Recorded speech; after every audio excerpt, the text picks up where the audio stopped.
जैसे एक है कि अभी आपने बोला कि अगर रत्न हमने धारण नहीं किया, आकर्षण के लिए पहना है, इसी के तर्ज पे मैं आपसे एक चीज़ जानना चाहती हूँ कि जैसे एडी का बहुत प्रचलन रहता है ना, अमेरिकन डायमंड करके कहते हैं, और यूजुअली वो ग्रीन कलर में बहुत देखा जाता है कि ग्रीन कलर में पहना है। तो अब मान लीजिए कि मैंने अगर एक अमेरिकन डायमंड पहना है अपनी, और कनिष्का उंगली में पहना है, जिसको वैसे भी बुध की उंगली कहा जाता है ना, तो वहाँ पे पहना है, तो क्या वो मुझे बुध के रिजल्ट देगा, या मतलब इसका पूरा का पूरा किस तरह से रहता है? क्योंकि अब तो आमतौर पर बहुत लोग पहनना शुरू कर चुके हैं इसको।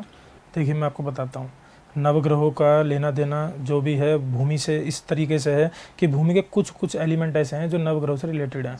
जैसे मैं एग्जांपल देता हूँ, आपने अभी लिया एग्जांपल अमेरिकन डायमंड का, उसको हमने ग्रीन कलर कर दिया। अब ग्रीन कलर क्या है ना, प्रियंगु कलिका श्यामम, ये बुध का कलर है, स्तुति है इनकी, प्रियंगु कलिका श्यामम। तो एक श्याम कलर जैसे श्यामला, मातंग कलर, ग्रीन कलर, तो हमने क्या करा, उसको एक तरीके से एमरल्ड जैसा रूप देने की कोशिश करी। आपने उसे कोशिश करी, physically it is looking like emerald, very nice. What about chemical property? Chemical property क्या करेंगे हम? अमेरिकन डायमंड की केमिकल प्रॉपर्टी और बैरियल एमरल्ड की केमिकल प्रॉपर्टी में धरती और आसमान का फर्क है। तो वो बुध के रिजल्ट तो नहीं देगा, अट्रैक्शन जरूर बढ़ा सकता है। क्यों? क्योंकि पत्थर था तो अमेरिकन डायमंड, लुक वाइज तो वो डायमंड ही था, मतलब शुक्र का था, तो वो अट्रैक्शन बढ़ा देगा। पर लोग देखेंगे हाँ बहुत अच्छा, पर आप सोचोगे मैं बुध के रिजल्ट नहीं मिल रहे, वाणी दोष खत्म ही नहीं हुआ मेरा, या मेरा अभी भी हकलानापन खत्म नहीं हो रहा किसी का, या वाणी में दिक्कत है मेरे को, तो वो तो नहीं कर सकता। वो तो वही नवग्रह का बुध का जो एलिमेंट था, जैसे क्रोमियम होता है, सिलिका होता है, मिक्स होकर ये बैरियल बनते हैं भूमि गर्भ के अंदर, डिग्री सेल्सियस, इतने हजारों डिग्री सेल्सियस पर जाके बनते हैं।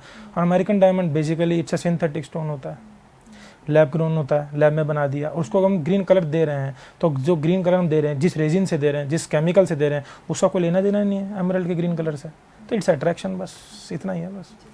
और एक चीज़ अगर मैं जानना चाहूँ, क्योंकि बुध को कहीं ना कहीं बिज़नेस का कारक भी माना जाता है ना, तो जो भी लोग बिज़नेस में आगे बढ़ना चाहते हैं और वो चाहते हैं कि बिज़नेस अच्छा रहे, ऑब्वियसली उसके लिए कम्युनिकेशन की भी आपको ज़रूरत है, आपको नॉलेज भी बढ़ाने की ज़रूरत है।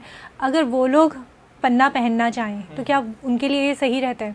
देखिए, बेसिकली क्या होता है, पन्ना पहनना बिजनेस के लिए ये सब एक प्रचलन की एक बात है कि लोग सोचते हैं कि बिजनेस में हमें बुध सपोर्ट करेगा तो हमें पन्ना पहन लेना चाहिए। कभी कभार होता उल्टा है कि पन्ना पहनते ही बिजनेस डाउन हो जाता है जी।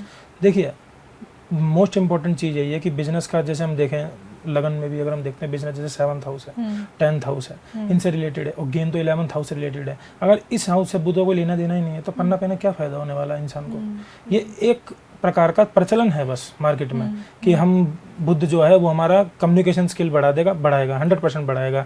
पर क्या मेरे लिए वो निर्धारित है? क्या मेरे लिए वो आधारित है? क्या मैं उसे धारण करूं? ये हमें एक बार एक आचार्य को दिखाना अवश्य चाहिए कि हाँ मैं पन्ना पहनूं या नहीं पहनूं। अब ये देखिए, बिजनेसमैन हम भी हैं, मैंने पन्ना नहीं पहना जी, ठीक है, और रत्नों का ही काम है, तो मैं फिर भी पन्ना नहीं पहन रहा, क्योंकि मुझे पता है मेरा बुध है स्ट्रॉन्ग।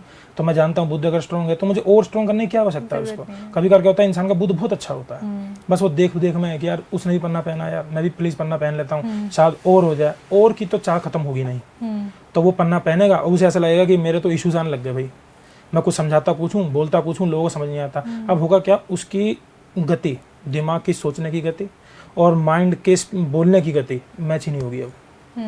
मतलब उस टाइम पे वो सोच रहा होगा 27 पर मुंह बोलेगा 28, तो वहाँ ये दिक्कत आ सकती है पन्ना धारण करने से ऐसे केस में। तो जरूरी नहीं है कि बिजनेसमैन पन्ना पहने, पुखराज पहनते हैं बिजनेसमैन, बहुत से पॉलिटिशियंस मूंगा पहनते हैं। तो क्या अब मूंगा जो है मंगल है, भूमिपुत्र है, तो क्या उन्हें प्रॉपर्टी गेन होता है? तो बेसिकली अगर आप देखें तो पॉलिटिशियंस तो प्रॉपर्टी गेन होता ही है अच्छा खासा, ठीक है। तो जरूरी नहीं है कि मूंगा पहनने से हो गया, पर हाँ अगर कारक हैं तो 100% गेन कराएंगे। ये सच है बात कि रत्न धारण करने के बाद ये गेन कराते हैं, हाँ कराते हैं, 100% कराते हैं। पर आपको पता तो होना चाहिए कि कौन सा रत्न है जो मुझे गेन कराएगा।